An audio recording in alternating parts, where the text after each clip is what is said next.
और अब आपको उत्तर प्रदेश विधानसभा की लाइव कार्रवाई दिखाते हैं। एक दिवसीय विशेष सत्र का आयोजन किया गया। सीधे ले चलते हैं उत्तर प्रदेश विधानसभा में सुदृढ़ करना है। अध्यक्ष के रूप में मेरा ये दायित्व है कि हम संसदीय लोकतंत्र की प्रगति को आगे बढ़ाएं, जनहित के उद्देश्य को कार्य करें। आज का विषय ज्वलंत विषय है। इस विषय पर कोई तकनीकी रूप से समझौता नहीं किया जा सकता। ये सदन महिलाओं के सशक्तिकरण एवं उनके उन्नयन के विषय में यदि चर्चा नहीं कर सकता तो अपने उद्देश्य सफल नहीं होगा। अतः ये चर्चा जारी रहेगी। माननीय मुख्यमंत्री जी,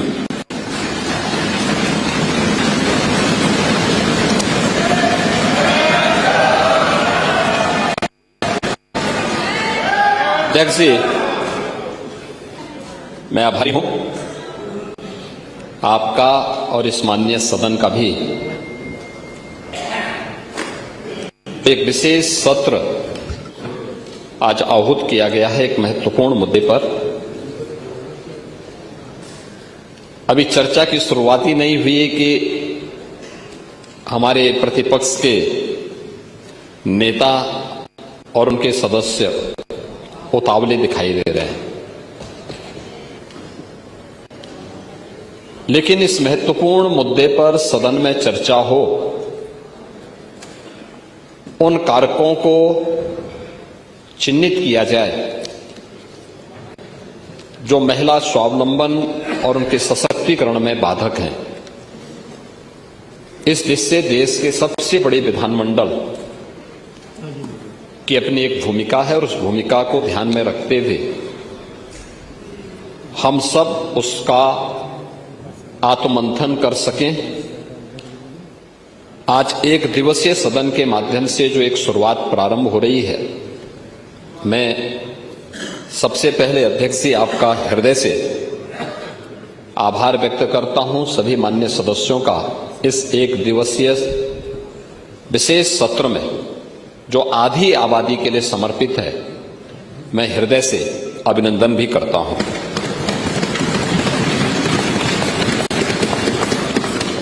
महोदय, मुख्य रूप से जो आपका विषय है वह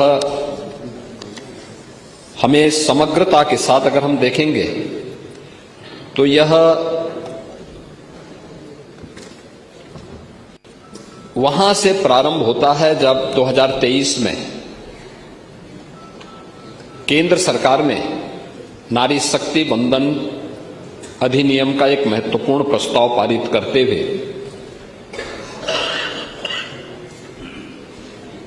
2014 से लेकर के 2023 के बीच नारी सुरक्षा, नारी सम्मान और नारी स्वावलंबन के लिए प्रधानमंत्री मोदी जी के नेतृत्व में देश भर में आधी आबादी के लिए जो कार्य हुए हैं, उन कार्यक्रमों की श्रृंखला के साथ कि अब वह केवल लाभार्थी परक योजनाओं से ही न जुड़े बल्कि भारत की नीति निर्धारण में भी और कानून बनाने में भी उसकी प्रभावी भूमिका हो। कुल मिलाकर के अगर आप देखेंगे, आज भी भारत की संसद में अब तक की सबसे बड़ी संख्या 15% महिलाएं हैं भारत की संसद में पहुंच पाई हैं। उत्तर प्रदेश विधानसभा में ये 11-12% तक ही सीमित है। अगर इसी संख्या को हम बढ़ा करके 33% अनिवार्य रूप से कर लें और कुछ अन्य महिलाएं भी अगर आएंगी तो संख्या 35 से 40% तक पहुंच सकती है, जो आधी आबादी के अनुरूप मिलने वाले उनके अधिकार के साथ साथ महिलाओं से जुड़े हुए महत्वपूर्ण मुद्दों पर चर्चा कर सके। देश आभारी है जो प्रधानमंत्री मोदी जी ने पहले वेलफेयर स्कीम के माध्यम से इन सभी कार्यक्रमों को आगे बढ़ाया। आपने याद देखिए, आप लोगों की विडंबना है कि आधी आबादी के उन्नयन के लिए, उनके उत्थान के लिए, उनकी गरिमा के लिए, उनके सम्मान के लिए, उनकी सुरक्षा के लिए, उनके स्वावलंबन के लिए उठाए जाने वाले किसी भी प्रगतिशील कदम का समाजवादी पार्टी, कांग्रेस और इंडी गठबंधन हमेशा विरोध करता है। अब उठा के देख लीजिए ना, एक एक मुद्दे पर जो आचरण 16 और 17 अप्रैल को लोकसभा में देखने को मिला, कांग्रेस का, समाजवादी पार्टी का, टीएमसी का, डीएमके का, वो हर मुद्दे पर था। मैं तो पिछले 9 वर्षों से सदन में उन सभी मुद्दों के हम गवाह हैं, और यह सदन तो आज से नहीं, लगातार समाजवादी पार्टी के उदय के साथ ही उन मुद्दों का गवाह है जो आपके महिला विरोधी आचरण को प्रस्तुत करता है। जब 2014 में प्रधानमंत्री मोदी जी ने नारी गरिमा को प्रभावी ढंग से आगे बढ़ाने के लिए जो कदम उस समय उठाए थे, और सबसे पहला अभियान चला था जनधन स्कीम का। आजादी के बाद पहली बार हुआ था जब महिलाओं के बैंक में अकाउंट खुल सके। उस समय भी कांग्रेस ने, समाजवादी पार्टी ने उसका विरोध किया, दुष्प्रचार किया। क्या होता था उससे पहले? एक महिला जो बैंक में जिसका अकाउंट नहीं था, अगर सरकार की किसी लाभार्थी परक योजना से जुड़ती थी तो आधा भी उसको लाभ नहीं मिल पाता था।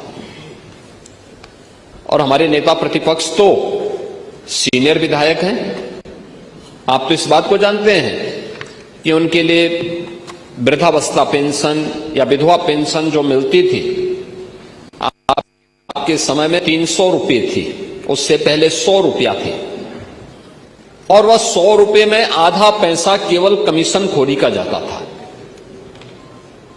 समाज कल्याण विभाग का बाबू और उसके इर्द गिर्द की वो चंडाल चौकड़ी उस पैसे को खा जाती थी।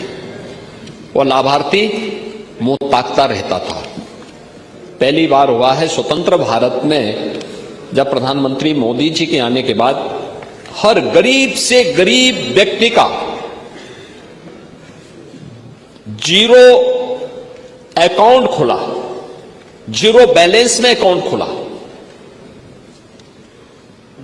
उसको मार्जिन मनी देने की व्यवस्था की गई, और देश के अंदर 30 करोड़ नारी के लिए बैंक अकाउंट खोले गए। आप लोगों ने तब भी मजाक बनाया था, तब भी आप लोगों ने इसका मजाक बनाया था कि साहब देखिए ये अपमान हो रहा है महिलाओं का। कहां है 15 लाख रुपए? यही तो कहा था आप लोगों ने, ये मुद्दे उछाले थे। लेकिन कोविड कालखंड में आप याद करिए, शासन की योजना लाभार्थी परक अभियान के तहत सीधे हर नारी के बैंक अकाउंट में शासन की सुविधा का लाभ प्राप्त होता हुआ दिखाई दिया। दूसरा, जब 2014 में 2 अक्टूबर 2014 में प्रधानमंत्री मोदी जी ने स्वच्छ भारत अभियान प्रारंभ किया था। स्वच्छ भारत अभियान के अंतर्गत सामान्य गांव हो, कस्बा हो, मोहल्ला हो, इन सबके सामूहिक रूप से स्वच्छता के कार्यक्रम के साथ जुड़ने के साथ हर घर शौचालय का भी एक बड़े कार्यक्रम को आगे बढ़ाया था। समाजवादी पार्टी ने तब भी विरोध किया था। याद करिए, उत्तर प्रदेश में बनने थे 2 करोड़ 61 लाख शौचालय। पहले 2.5 वर्ष में समाजवादी पार्टी की सरकार के समय 40 से 41 लाख शौचालय ही बनाए थे, पहले 2.5 वर्ष में। और 2017 में जब डबल इंजन की एनडीए की सरकार यूपी में आई, हम लोगों ने अगले 1.5 वर्ष के अंदर 2 करोड़ से अधिक शौचालय बनाए थे प्रदेश में। 2 करोड़ से अधिक शौचालय। देश भर में 12 करोड़ शौचालय बने। आप लोग तब भी मजाक बनाते थे, तब भी हंसते थे कि शौचालय से क्या होगा। पांडे जी, आप जैसा वरिष्ठ व्यक्ति केवल अनुभव से ही वरिष्ठ नहीं है, संसदीय परंपराओं से ही वरिष्ठ है। आप लोग अपने को सोशलिस्ट कहते हैं, लेकिन आधी आबादी की प्रगति और उनकी गरिमा के सम्मान की रक्षा के लिए कभी संवेदनशील नहीं दिखाई देते। ये जो शौचालय थे केवल शौचालय नहीं थे, ये शौचालय नारी गरिमा के प्रतीक भी थे, गांव की स्वच्छता के प्रतीक भी थे, मोहल्लों की स्वच्छता के प्रतीक भी थे, और बीमारियों को समाधान और उन्मूलन की भी महत्वपूर्ण पहल थी। इंसेफ्लाइटिस की बीमारी आपके जनपद में तो सर्वाधिक होती थी, आप लोग कुछ नहीं कर पाए। और मैं कह सकता हूं, डबल इंजन की बीजेपी की सरकार आई, एनडीए की सरकार आई, आज इंसेफ्लाइटिस से कोई मौत उत्तर प्रदेश के अंदर नहीं होती है। ये हमने उन मासूम बच्चों को ही बचाया है, नारी गरिमा की रक्षा भी हुई। नहीं तो होता क्या था, होता क्या था फिर? गांव में आप पैदल नहीं चल सकते थे, महिलाएं बीमार होती थी, शाम के समय सड़कों पर महिलाएं जहां तहां शौच के लिए बैठी रहती थी, और समाजवादी पार्टी के सोहदे वहां जाकर के छीटाकशी करते थे। ये दृश्य होता था, ये दृश्य था। लेकिन आधी आबादी की गरिमा की रक्षा करने के साथ साथ उनके स्वास्थ्य के लिए और भावी पीढ़ी के भविष्य को उज्जवल बनाने के लिए, उनकी सुरक्षा के लिए प्रधानमंत्री मोदी जी ने स्वच्छ भारत अभियान के माध्यम से वो व्यवस्था दिलाई। हर घर, पंडित जी प्रस्ताव में आ रहा हूं ना, प्रस्ताव में रखूंगा। अभी जब मैं उस पर आऊंगा फिर प्रस्ताव रखूंगा। अभी उसकी भूमिका तैयार कर रहे हैं जिसका आप विरोध कर रहे थे, जिसका आप विरोध कर रहे हैं उसी की मैं भूमिका तैयार कर रहा हूं। नहीं, मैं वही आ रहा हूं ना, मैं वही आ रहा हूं। आप लोग देखिए, वही तो मैं कह रहा था कि आप लोगों के आचरण को देख करके गिरगिट भी समझा जाएगा कि कौन आ गया है। ये कि ये संसद में आचरण कैसा और यहां आचरण कैसा, वह भी संकुचा कैसे रंग बदला जाता है। यानी दिल्ली से लखनऊ पहुंचते पहुंचते आधी आबादी के आक्रोश को झेलना पड़ रहा है। अब यहां पर रंग बदल गए, अब कह रहे हैं 33% आरक्षण होना चाहिए। फिर सदन में विरोध क्यों किए? क्यों सदन में विरोध किए? और इसीलिए मैं कह रहा हूं, इसी प्रकार से आधी आबादी को देखिए, पहली बार आवास की सुविधा का लाभ भारत के अंदर 4 करोड़ गरीबों को प्रधानमंत्री आवास योजना का लाभ मिला है। पूरे देश के अंदर, उत्तर प्रदेश के अंदर 65 लाख गरीबों को एक आवास मिला है, एक लाभ मिला है। एक आवास का लाभ 65 लाख परिवारों को उत्तर प्रदेश के अंदर मिला है। और 65 लाख परिवारों को अगर आप देखें प्रधानमंत्री आवास योजना के पहले वर्ष में, यानी समाजवादी पार्टी की 2.5 वर्ष तक सरकार थी, 2.5 वर्ष में प्रधानमंत्री आवास योजना में एक भी आवास आप बना पाए, बल्कि भारत सरकार के प्रस्ताव का विरोध करते रहे। ये डबल इंजन की एनडीए की सरकार आई, हम लोगों ने आने के बाद पिछले 9 वर्ष में 65 लाख गरीबों के लिए आवास बनाए हैं, और उन तबकों को भी आवास उपलब्ध करवाया है जिनके पास कोई आसरा नहीं था। और इनमें से ज्यादातर आवास महिला लाभार्थी के नाम से है, यानी महिला भी लाभार्थी हो सकी है और उसके नाम पे आवास हो सकता है। ये भी सुविधा उपलब्ध करवाई है, ये भी उनको सुविधा भी उपलब्ध करवाई।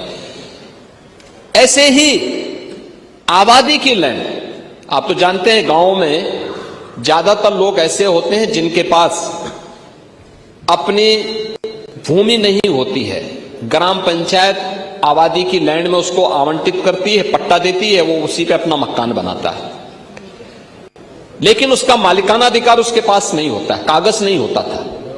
पहली बार प्रधानमंत्री ग्रामीण अभिलेख के माध्यम से, प्रधानमंत्री घरौनी योजना के माध्यम से उन गरीबों को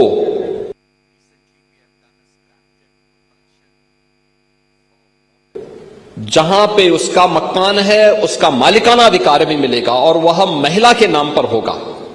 ये पहली बार हुआ है। ये काम कांग्रेस भी कर सकती थी, समाजवादी पार्टी भी कर सकती थी, प्रदेश में अन्य दलों की सरकारें भी कर सकती थी, नहीं किए। और मैं कह सकता हूं कि आज डबल इंजन की एनडीए की सरकार ने किया है और भारत के अंदर 3 करोड़ परिवारों को यह अधिकार मिला है और उनमें से 1 करोड़ से ज्यादा लोगों को केवल उत्तर प्रदेश के अंदर अधिकार प्राप्त हुआ है। यह भी महिलाओं के नाम पर इस सभी अधिकार पत्र जारी हुए हैं। देश के अंदर नारी गरिमा के लिए उठाए जाने वाले अन्य महत्वपूर्ण कदमों में मुझे याद है 2017 में जब सरकार आई थी, हमने मुख्यमंत्री सामूहिक विवाह योजना लागू की थी। मुख्यमंत्री सामूहिक विवाह योजना, एक गरीब परिवार बेटी की शादी के लिए चिंतित न हो, समाज की भी जिम्मेदारी होती है। हमने तो बेटी कहा, हमने उसको भाजपा सपा में, भाजपा कांग्रेस में या दलों में नहीं बांटा था, जाति में नहीं बांटा था। हमने कहा बेटी की शादी के लिए, वो बेटी कोई भी हो, प्रदेश की बेटी होगी, कन्यादान मां बाप के साथ साथ सरकार के प्रतिनिधि भी जाकर के उसमें भागीदार बनेंगे, जनप्रतिनिधि भागीदार बनेंगे, जिलाधिकारी निमंत्रण पत्र छपवाएगा। ये पहली बार हुआ। ये लोकतंत्र ये है जहां जिले का सबसे बड़ा जो एडमिनिस्ट्रेटिव अफसर्स है उनकी टोली उनका निमंत्रण पत्र छपवाती है और सामूहिक विवाह की योजना का लाभ मिल सके। 6 लाख बेटियों की शादी हुई है अब तक 6, और समाजवादी पार्टी ने विरोध किया था इस स्कीम का। समाजवादी पार्टी ने विरोध किया था, आप तब भी विरोध किए थे। कन्या सुमंगला योजना के माध्यम से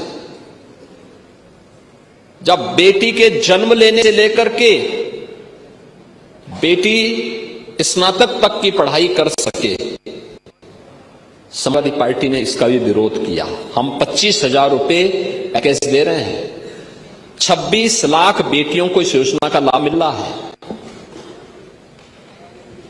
बेटी पढ़ाओ बेटी बचाओ बेटी पढ़ाओ का अभियान हो, मातृ वंदना की स्कीम हो, प्रधानमंत्री मातृ वंदना की स्कीम हो, ये सभी ऐसे कार्यक्रम थे जो वेलफेयर स्कीम के साथ जुड़ते हुए उन्हें स्वावलंबन के पथ पर अग्रसर कर रही थी।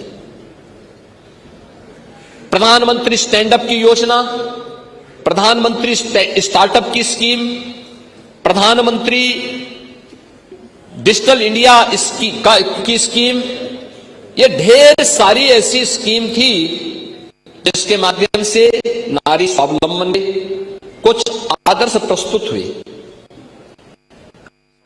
आप देखेंगे उत्तर प्रदेश के अंदर पीएम स्टार्टअप की स्कीम लागू होने के बाद 20,000 से अधिक स्टार्टअप स्थापित हुए हैं। और मुझे बताते प्रसन्नता है कि प्रधानमंत्री स्टार्टअप की स्कीम, प्रधानमंत्री स्टैंड अप की स्कीम के अंतर्गत जो अभियान प्रारंभ हुआ उसके कारण आधे स्टार्टअप यूपी के अंदर महिलाओं के द्वारा संचालित किए जा रहे हैं और सफलतापूर्वक संचालित किए जा रहे हैं। ये जब किया गया तब पहल हुई है, तब उज्ज्वला योजना में आप लोग चिन्ह भी ब्लैक कर देते थे और आज कांग्रेस के समय में एलपीजी के सिलेंडर तो मिलते नहीं थे, डंडे जरूर पड़ जाते थे।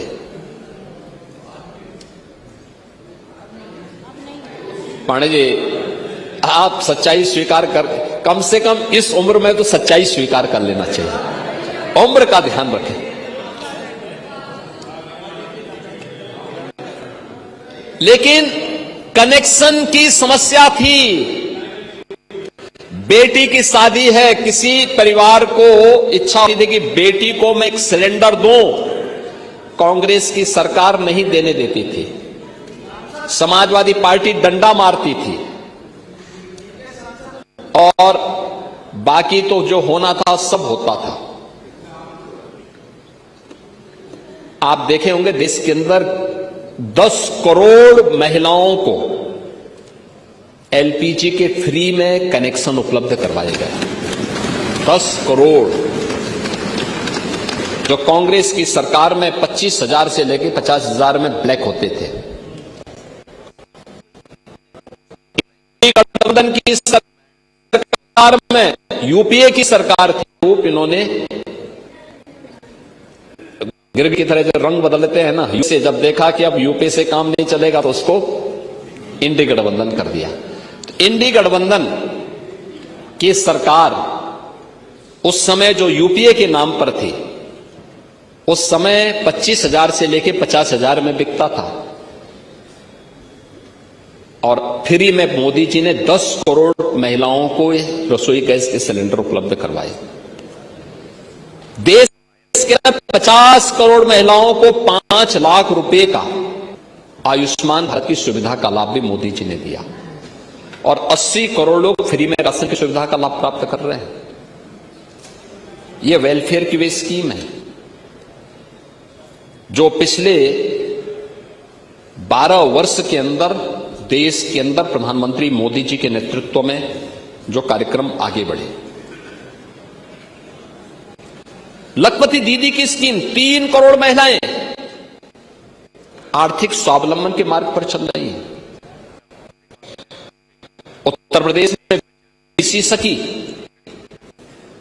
बैंक, गांव में बैंकिंग लेन देन का काम कर रही हैं। बेहतरीन उदाहरण पर मिल्क प्रोड्यूसर के रूप में बुंदेलखंड में बलेनी मिल्क प्रोड्यूसर हो, या आगरा का मिल्क प्रोड्यूसर, गोरखपुर, वाराणसी और प्रदेश के अंदर अन्य स्थानों पर महिला स्वावलंबन का आदर्श प्रस्तुत कर रही है। और कौन ऐसा सेक्टर है जिसमें आज भारत की नारी अपना लोहा न मनवा रही हो? हर एक सेक्टर में, और डिफेंस का हो, हेल्थ का हो, एजुकेशन का हो, या फिर किसी भी अन्य सेक्टर में, समाज के हर एक क्षेत्र में जब वह नेतृत्व दे रही है, लेकिन इस नेतृत्व के साथ साथ उसके पास राजनीतिक ताकत भी आए, नीति निर्धारण में भी वह मजबूती के साथ आगे बढ़ सके। इसमें सबसे बड़ी बाधा आप लोग बने हैं। नारी शक्ति बंधन अधिनियम के उस संशोधन को जो 2029 से लागू होना था, उस संशोधन का आप लोगों ने लोकसभा में विरोध किया, और उसी के लिए आज हम सब यहां पर चर्चा करने के लिए आए हैं कि जब महिलाएं हर एक क्षेत्र में अपनी प्रतिभा का, अपने परिश्रम का, अपनी मेहनत का लोहा मना रही हैं, बेहतरीन नेतृत्व दे रही हैं, तो फिर आप लोग क्यों उसमें बाधक बन रहे हैं? क्यों बाधक बन रही हैं? वेलफेयर स्कीम से लेकर के अब वे समाज में नेतृत्व की सामर्थ्य भी विकसित कर सके, इसके लिए उनको अधिकार मिलना चाहिए। और इस दिशा में जो प्रयास प्रारंभ हुआ है, उस प्रयास के लिए सबसे पहले हम प्रधानमंत्री मोदी जी के द्वारा उठाए गए इन कदमों के प्रति, उनके प्रति आभार व्यक्त करते हैं कि उन्होंने आधी आबादी को उनका अधिकार दिलाने के लिए 2023 में नारी शक्ति बंधन अधिनियम पारित किया, और जब 29 में इसको लागू करने के लिए एक आवश्यक प्रस्ताव लेकर के आए, तो उसमें कांग्रेस, समाजवादी पार्टी और ये सभी दल उसमें बाधक बन गए। क्योंकि मैंने पहले भी कहा कि आप सबका चेहरा तो बोलने के कुछ और है, दिखाने के कुछ और है। आप लोग यही सब करते रहे हैं, अनावश्यक मुद्दे से उसको नैरेटिव को बदलने का प्रयास करते हैं। लेकिन प्रदेश ही नहीं, देश आपकी इस हरकत को जानता है, एक एक कारनामों को जानता है, और खासतौर पर